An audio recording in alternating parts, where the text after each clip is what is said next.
pretend you are the lead detective on a hit news show, CSI, terrible stuff on the internet. In the first episode, you set up one of those crazy walls plastered with headlines and headshots, looking for hidden connections between everything awful that's been happening online recently. There's a lot of dark stuff. In one corner, you have the Russian campaign to influence the 2016 presidential election with digital propaganda. In another, a rash of repugnant videos on YouTube, with children being mock-abused, cartoon characters bizarrely committing suicide on the kids' channel, and a popular vlogger recording a body hanging from a tree. Then there's tech addiction, the rising worry that adults and kids are getting hooked on smartphones and social networks despite our best efforts to resist the constant desire for a fix. And all over the internet, general fakery abounds. There are millions of fake followers on Twitter and Facebook, fake rehab centers being touted on Google, and even fake review sites to sell you a mattress. So who is the central villain in this story, the driving force behind much of the chaos and disrepute online? This isn't that hard. You don't need a crazy wall to figure it out, because the force to blame has been quietly shaping the contours of life online since just about the beginning of life online. It's the advertising business, stupid. And if you want to fix much of what ails the internet right now, the ad business would be the perfect perp to handcuff and restrain and perhaps even reform. Ads are the lifeblood of the internet, the source of funding for just about everything you read, watch, and hear online. The digital ad business is in many ways a miracle machine. It corrals and transforms latent attention into real money that pays for many truly useful inventions, from search to instant translation to video hosting to global mapping. But the online ad machine is also a vast, opaque, and dizzyingly complex contraption with underappreciated capacity for misuse, one that collects and constantly profiles data about our behavior, creates incentives to monetize our most private desires, and frequently unleashes loopholes that the shoddiest of people are only too happy to exploit. And for all its power, the digital ad business has long been underregulated and underpoliced, both by the companies that run it and by the world's governments. In the United States, the industry has been almost untouched by oversight, even though it forms the primary revenue stream of two of the planet's most valuable companies, Google and Facebook. In the early days of online media, the choice was essentially made: give it away for free, and advertising would produce the revenue, said Randall Rothenberg, the chief executive of the Interactive Advertising Bureau, a trade association that represents companies in the digital ad business. A lot of the things we see now flow out from that decision. Mr. Rothenberg's organization has long pushed for stronger standards for online advertising. In a speech last year, he implored the industry to take civic responsibility for our effect on the world. But he conceded the business was growing and changing too quickly for many to comprehend its excesses and externalities, let alone to fix them. Technology has largely been outpacing the ability of individual companies to understand what is actually going on, he said. There's really an unregulated stock market effect to the whole thing. Facebook, which reported its earnings on Wednesday, said its advertising principles hold that ads should be safe and civil.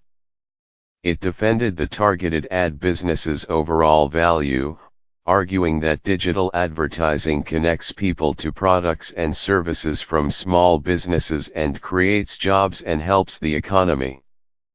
The company also pointed to several steps it had taken recently. We've tightened our ad policies, hired more ad reviewers, and created a new team to help detect and prevent abuses, said Rob Goldman, Facebook's vice president of advertising. We're also testing a tool that will bring more transparency to ads running on our platform. We know there is more work to do, but our goal is to keep people safe. A spokesman for Google, whose parent company, Alphabet, reports earnings on Thursday, said it was constantly policing its ad system, pointing out recent steps it has taken to address problems arising from the ad business, including several changes to YouTube. The role of the ad business in much of what's terrible online was highlighted in a recent report by two think tanks, New America and Harvard's Shorenstein Center on Media, Politics and Public Policy. The central problem of disinformation corrupting American political culture is not Russian spies or a particular social media platform, two researchers, Deepa Ghosh and Ben Scott, wrote in the report, titled Digital Deceit. The central problem is that the entire industry is built to leverage sophisticated technology to aggregate user attention and sell advertising. The report chronicles just how efficient the online ad business has become at profiling, targeting, and persuading people. That's good news for the companies that want to market to you. As the online ad machine gets better, marketing gets more efficient and effective, letting companies understand and influence consumer sentiment at a huge scale for little money. But the same cheap and effective persuasion machine is also available to anyone with nefarious ends. The Internet Research Agency, the troll group at the center of Russian efforts to influence American politics, spent $46,000 on Facebook ads before the 2016 election. That's not very much. Hillary Clinton's and Donald J. Trump's campaigns spent tens of millions online. And yet the Russian campaign seems to have had enormous reach. Facebook has said the IRAS messages, both its ads and its unpaid posts, were seen by nearly 150 million Americans. How the IRA achieved this mass reach likely has something to do with the dynamics of the ad business, which lets advertisers run many experimental posts to hone their messages, and tends to reward posts that spark outrage and engagement, exactly the sort that the Russians were pushing. You can't have it both ways, Mr. Scott said. Either you have a brilliant technology that permits micro-targeting to exactly the people you want to influence at exactly the right time with exactly the right message, or you're only reaching a small number of people and therefore it couldn't be influential. The consequences of the ad business don't end at foreign propaganda. Consider all the nutty content recently found on YouTube Kids, not just the child exploitation clips but also videos that seem to be created in whole or in part by algorithms that are mining the system for what's popular, then creating endless variations. Why would anyone do such a thing? For the ad money. One producer of videos that show antics, including his children being scared by clowns, told BuzzFeed that he had made more than $100,000 in 2 months from ads on his videos. YouTube, which is owned by Google, has since pulled down thousands of such disturbing videos. The company said late last year that it was hiring numerous moderators to police the platform. It also tightened the rules for which producers can make money from its ad system. Facebook, too, has made several recent fixes.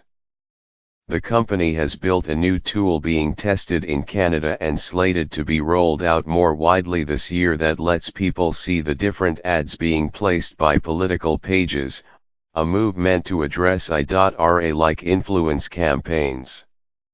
It has also fixed holes that allowed advertisers to target campaigns by race and religion.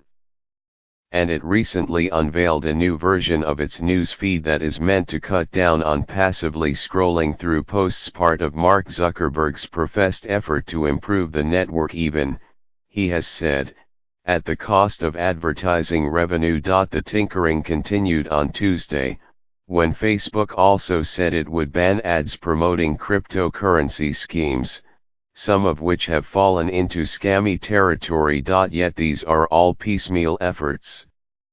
They don't address the underlying logic of the ad business, which produces endless incentives for gaming the system in ways that Google and Facebook discover often only after the fact.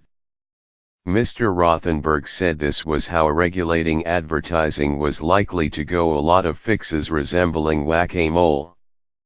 Of course, there is the government.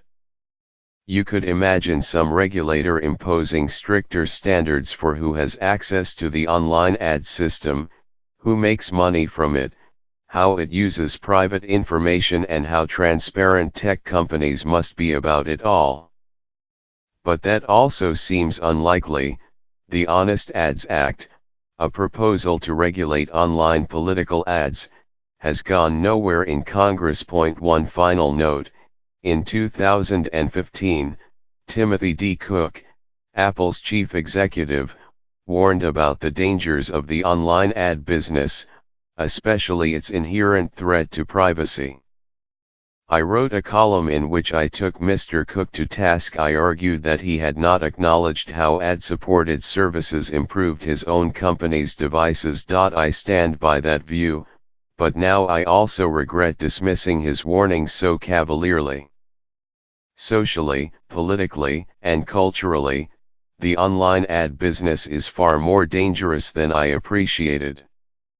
Mr. Cook was right, and we should have listened to him.